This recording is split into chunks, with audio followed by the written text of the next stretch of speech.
Mon mari a tapoté doucement 2 fois sur son verre et je l'ai immédiatement rempli d'eau. Nous avons discuté pendant quelques minutes, puis il a de nouveau tapoté son verre et je me suis levée pour le remplir. Notre voisine, qui observait la scène, n'en pouvait plus. Elle a dit à mon mari « Si vous voulez reprendre du café, dites-le à haute voix. Tapotez le bord de sa tasse, franchement, c'est quand on appelle ça bonne, pas son épouse. » Je l'ai rapidement défendu avec fierté en disant qu'il était un bon mari, capable de subvenir aux besoins de sa famille et que le servir était un honneur pour moi. La voisine n'a plus rien dit après cela. Je suis femme au foyer et mon attention quotidienne est entièrement tournée vers le soin de mon mari. Notre mariage est heureux et parfait et j'ai toujours cru que j'étais une personne chanceuse. Mais un soir, je l'ai vu embrasser une serveuse pendant un dîner. Je ne l'ai pas confronté. J'ai discrètement glissé un petit caillou dans son plat. Il s'est étouffé. Son visage est devenu rouge, mais heureusement, il a réussi à le recracher. Ce caillou était ma petite punition pour lui.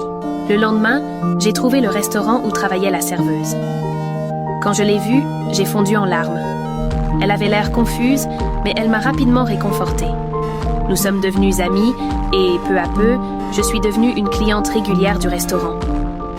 Au cours d'une conversation anodine, j'ai appris la vérité de sa bouche. Mon mari s'était lassé de moi, lassé de mes vêtements démodés, de la même coiffure chaque jour, et il voulait quelque chose de nouveau et d'excitant. J'ai alors compris. De retour à la maison, je me suis regardée dans le miroir et j'ai pris une décision ferme. Changer. Je suis entrée dans une boutique haut de gamme que je n'avais pas visitée depuis des années, achetant les dernières robes, des talons hauts et un parfum coûteux. Quand mon mari est rentré du travail, je suis descendue l'escalier en talons, vêtue d'une robe rose pâle, les yeux remplis d'anticipation. Il m'a simplement demandé « Le dîner est prêt ? Pas tout à fait. J'ai eu une dure journée. Je vais aller me servir un verre. Préviens-moi quand ce sera prêt. » Au dîner, j'ai fièrement montré mes ongles fraîchement faits et ma nouvelle coiffure, mais il a à peine réagi, entièrement absorbé par la lecture du journal. Furieuse, je me suis détournée et je suis montée à l'étage. Mais lorsque je suis revenue à table, ses yeux se sont soudainement écarquillés.